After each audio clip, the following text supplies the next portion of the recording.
Good day guys. Sa ngayon, may tuturo ko sa inyo or papakita kung paano tayo naglulub ng pellet guys. May nakita ako lumang modelong Super Zero. Siguro nasa 10 years old na to or more or less 10 years old.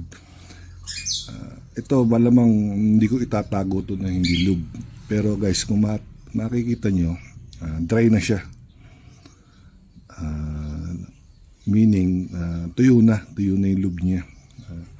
Ngayon, papakita ko sa inyo, lalagyan natin siya ulit. Okay? Ito nga pala guys, Super Zero. Hindi na natin kailangan i-pellet gauge. Kasi sigurado oversize ang head nito.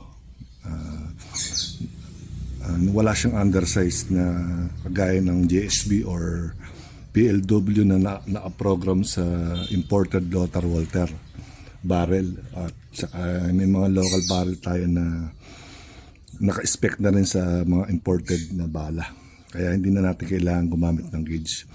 Sa next vlog natin, turo ko sa inyo kung paano ako gumagamit ng pellet gauge para ma-sort kung alin din yung mga pellet na dapat na hindi na gamitin.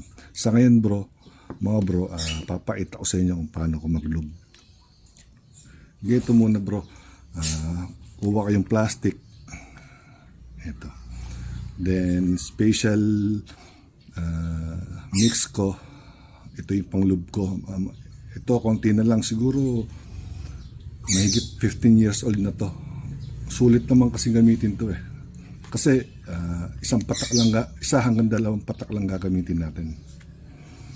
Ganito bro mga bro.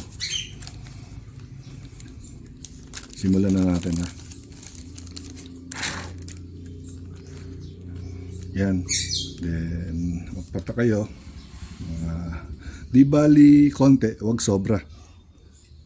Pangit ang lube kapag nasobrahan guys, mga bro. Di bali konti. Doon muna tayo magsimula sa konti. Isa, dalawa, tatlo.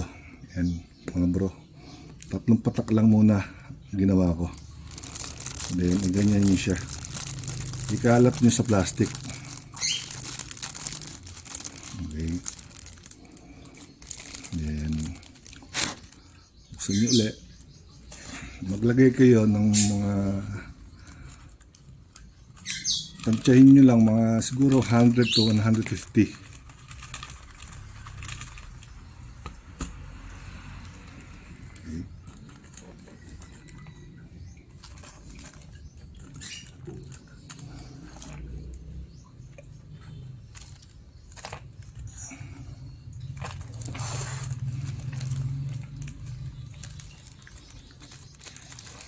Yan.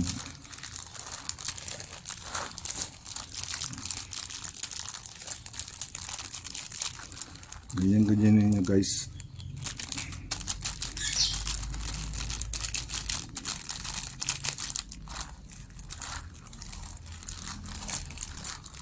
Hindi na nga, ang gamari huwag nyo alagin para maiwasan magka-damage yung pellet.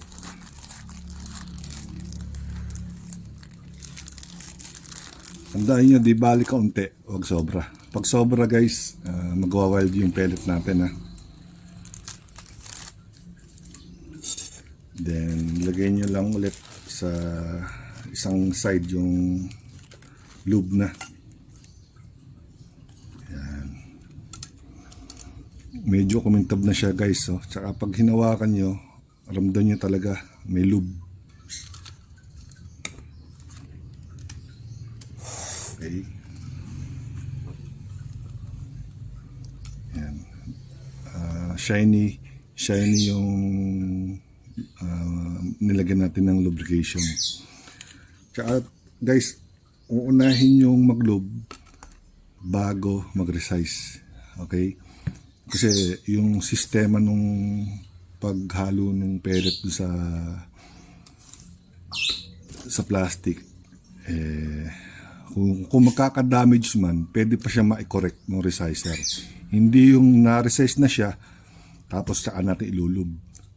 Na yung damage nun na pellet, ala na, tapo na yun guys. Pero kung inuna natin yung lube, saka natin i-resize, pwede pang makuha ng resizer yung damage, or pwede pang maitama. Yan guys. Okay guys, thank you. Sa uulitin. Thank you, bye-bye. God bless.